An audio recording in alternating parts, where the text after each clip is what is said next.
So மாற்றம் வேணும்னு மக்கள் விரும்புனாங்கன்னா மாற்றத்தை தேர்ந்தெடுக்க போகிறாங்க. மாற்றம் வேணாம், இதுவே இருக்கிறதே போதும்னு நினச்சாங்கன்னா அப்புறம் ரெண்டாவது மாற்றத்துக்கு எது காரணம் அப்படின்றத நம்ம சொல்லணும். யாரை மாற்றாக தேர்ந்தெடுக்க போகிறோம்னு சொல்லணும். நீங்கள் தமிழ்நாட்டு அரசியலில் எப்போ 5 வருஷம் 21 திராவிட முன்னேற்ற கழக ஆட்சிக்கு வந்திருக்கு. இப்போ நீங்கள் அதை மாற்றான்னு கேட்டுக்கிட்டே இருக்கீங்க.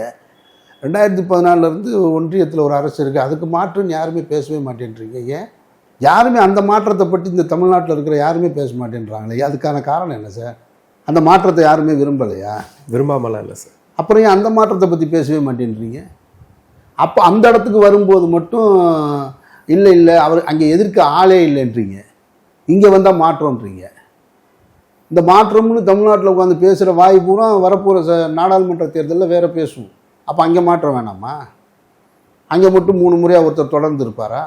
அதனால் அதிபராட்சி முறையா? இல்லை, தேர்தல் மூலம் தானே தேர்ந்தெடுக்கப்பட்டிருக்கு. அப்புறம் இங்கேயும் அப்படித்தானே. மாற்றம் வேணும்னா வாக்குகள் மூலமாக மாற்றத்தை ஏற்படுத்த போகிறாங்க. அப்போ எங்கே மாற்றம் வேணும்னு சொல்லும்போது தான் அதுக்குள்ளே அரசியல் இருக்குது.